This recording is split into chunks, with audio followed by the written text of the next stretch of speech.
students, previously we have started our second chapter, Movement of Families.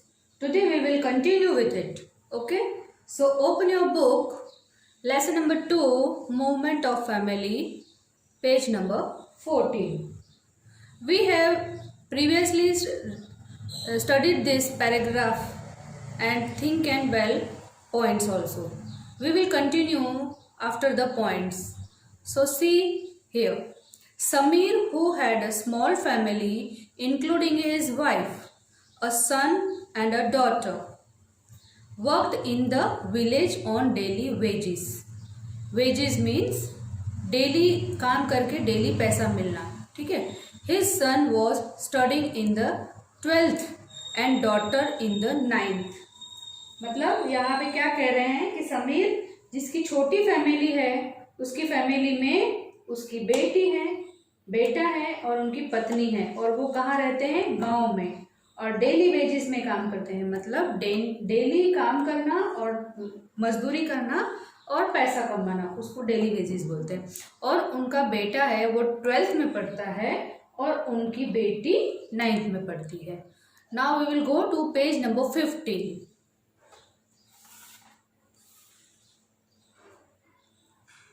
See here, daughter in the class 9th. I have told you that बेटी है वो 9th में पढ़ती है, ठीक है. When his son passed his board exam, he had to send him from the village to get higher education.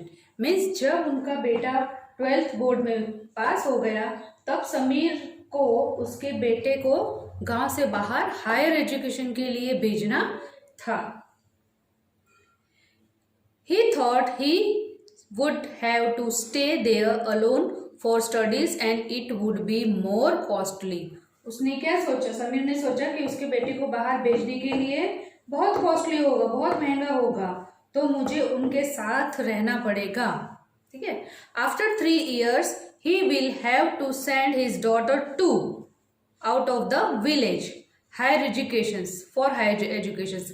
Hence he decided that because in the village he is working as a laborer on daily basis and in the city too he will do the same. क्या बोला उसने? उसने क्या सोचा कि 3 साल बाद उसे अपनी बेटी को भी बाहर भेजना पड़ेगा. अभी तो बेटे को भेजना ही है, तो 3 साल बाद उनकी बेटी को भी बाहर भेजना पड़ेगा हायर एजुकेशन के लिए. तब उसने ये सोचा, आइडिया लगाया कि वहां पे भी मैं डेली बेसिस पे काम यहाँ पे भी काम करता हूँ और वहां पे भी कर सकता हूँ, तो मैं सिटी में जाके वही काम डेली बेसिस पे कर लूंगा. So he will get shifted there with his family. When he went there, he faced difficulties in getting house rent. Due to high rent, he had to take a room on rent in city. Yes, मतलब उसने ये सोचा कि Sameer city में shift हो गया, ये सोचकर वहां उसने बहुत सारी परेशानियों का सामना करना पड़ा. ज्यादा किराया होने के कारण उसने सिर्फ एक ही रूम लिया, ठीक है. His family had to live, sleep and cook in the same room. His neighborhood was also new for him. He had to put more efforts to meet his daily need also. मतलब उन्हें एक room में सोना भी था, खाना भी बनाना था और रहना भी था, सारा काम उसी में ही करना था. और जो उनके पड़ोसी थे वो भी उनके लिए न्यू ही थे, तो उसने ये सोचा कि अब तो मुझे बहुत मेहनत करनी पड़ेगी इन सब चीजों के लिए. City being costlier, he worked in the daily day as a laborer and as a security guard in the night. He decided to go back to his village at the completion of education of his children. City में रहना बहुत costly होता है ना.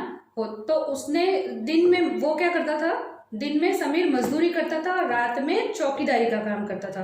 वो ये सोचता था कि 3 साल बाद बच्चों की पढ़ाई खत्म होने के बाद में वो गांव वापस चला जाएगा. You have might seen around you that some children have to leave their home for higher education. They live in a hostel or get a room on the rent for their studies and other place. यानी आपने देखा होगा अपने आसपास में, या आपके बड़े भाई बहन होंगे, या तो वो उनको भी घर छोड़कर हायर एजुकेशन के लिए बाहर सिटी में जाना पड़ता है, या तो वो हॉस्टल में जाते हैं या फिर उन्हें रूम रेंट पर लेकर रहना पड़ता है। ओके, सो समीर का पैराग्राफ ये था, यहाँ पे आपको समझ में आ गया होगा। After that it is do you know, आपको पता है। अब यहाँ पे क्या लिखा है, sometimes family have to move out of their native country from educational, occupational and various other reason. No matter where they roam, they always know that they have a home to go back to their family home। यानी कि वो आपने मतलब देखा होगा families को mostly अपना native place या नेटिव कंट्री छोड़कर बाहर जाना ही पड़ता है। क्यों जाना पड़ता है? एजुकेशन के तौर पे, या फिर ऑक्यूपेशन यानी कि कामकाज के लिए, या फिर कुछ और रीजंस भी होते हैं। लेकिन वो रीज़न उनके लिए मैटर नहीं करता है, वो लेकिन इधर उधर रोम करते ही हैं काम के लिए या एजुकेशन के लिए। उनको एक माइंड में बात फिट होती है कि आज नहीं तो कल हमें हमारे घर तो वापस जाना ही है। Understood children? Now we will read think and tell. अब आपको यहाँ पे थिंक करना है और बोलना है और समझना भी है। नंबर 1 है, फ्रॉम योर फैमिली और other family around you who has gone out of the village और सिटी फॉर एजुकेशन और has come to your place from outside. यानी आपके फैमिली में या आपके आसपास में ऐसा कौन है, आपको ये पता लगाना है कि वो सिटी से आए हैं या गांव से आए हैं या आपके एरिया से कहीं गांव और सिटी में गए हैं। ठीक है। Number 2, if you need to go out for studies what things you will take with along with you. अगर आप बाहर स्टडीज के लिए जाते हैं तो आपके साथ में आप क्या क्या सामान लेके जाएंगे। नंबर 3 है, if any one of your classmate is staying in a hostel collect the information about him. Means आपको ये पता लगाना है कि आपके क्लासमेट अगर हॉस्टल में रहते हैं तो उनसे आपको इन्फॉर्मेशन कलेक्ट करनी है उस बारे में। फिर what are the works that hostellers have to do themselves. फिर ये भी पता लगाना है कि जो हॉस्टल में रहते हैं उन बच्चों को क्या क्या काम अपने आप करना पड़ता है हॉस्टल में रहते हुए। What are the reasons for which people move from one place to another.